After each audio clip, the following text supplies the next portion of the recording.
ಮುಖ್ಯಮಂತ್ರಿ ಸಿದ್ದರಾಮಯ್ಯನವರು D K Shivakumar ಅದಕ್ಕಾಗಿ ವಿಶೇಷ ಅಧಿವೇಶನ ಕರೀತಾರೆ. ಇಲ್ಲಿ 2 ದಿವಸ ನಾನು ಚರ್ಚೆ ಮಾಡ್ತೀನಿ ಅಂತ ಹೇಳ್ತಾರೆ.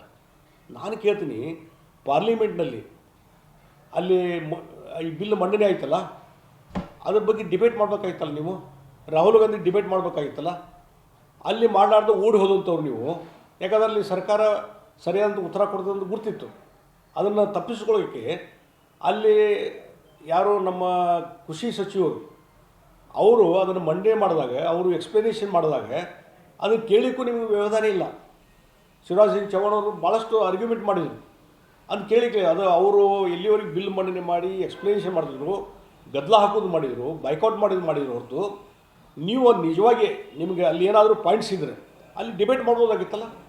ಅಲ್ಲಿ ಡಿಬೇಟ್ ಮಾಡೋದಂಥ ಕಾಂಗ್ರೆಸ್ನವರು ಇಲ್ಲಿ ಅಸೆಂಬ್ಲಿಗೆ ತೊಗೊಂಬಂದು ಡಿಬೇಟ್ ಮಾಡ್ತಾರಂದ್ರೆ ಅರ್ಥನೇ ಇಲ್ಲ. ಇದು ಸಂವಿಧಾನ ಬಾಹಿರ ಅಂತ ನಾನು ಹೇಳ್ತೀನಿ, ಸಂವಿಧಾನ ವಿರೋಧಿ ಅಂತ ಹೇಳ್ತೀನಿ ನಾನು.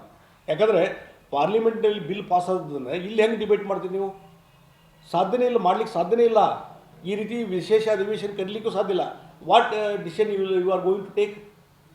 ಅದು ಕ್ವ್ಯಾಶ್ ಮಾಡ್ತಾರೆ ನಿಮಗೆ. ಆ ಬಿಲ್ಲನ್ನು ಹಿಂತಗೊಳ್ಳಿಕ್ಕೆ ಸಾಧ್ಯ ನಿಮಗೆ ಅಸೆಂಬ್ಲಿಗೆ ಇಲ್ಲ. ಕೇಂದ್ರ ಸರ್ಕಾರದ ಬಿಲ್ಲು ಈ ಕಾನೂನು ಆಗಿದೆ, ಅದರ ಬಗ್ಗೆ ಡಿಬೇಟ್ ಮಾಡಲಿಕ್ಕೆ ನಿಮಗೆ ಸಂವಿಧಾನಬದ್ಧವಾದಂಥ ಹಕ್ಕಿಲ್ಲ. ಅದಕ್ಕಾಗಿ ಅಲ್ಲಿ ಡಿಬೇಟ್ ಮಾಡದೇ ಇಂಥವ್ರು ಈಗ ಇಲ್ಲಿ ಡಿಬೇಟ್ ಮಾಡ್ತೀರಿ ಅಂತಂದರೆ ಇದು ಕೇವಲ ರಾಜಕೀಯ ಸಲುವಾಗಿ ಮಾಡ್ತಾಯಿದ್ರು ಹೊರತು ಮತ್ತು ಬೇರೆ ಇಲ್ಲ. ಮತ್ತು ಇವತ್ತು ಪ್ರತಿಭಟನೆ ಏನು ಮಾಡ್ತಾಯಿದ್ದಿರಲ್ಲ, ರಾಜಭವನ್ ಚಲೋ ಮತ್ತೊಂದು ಎಲ್ಲ ಮಾಡ್ತಾಯಿದ್ರಲ್ಲ, ಇದರಲ್ಲಿ ಅರ್ಥನೇ ಇಲ್ಲ.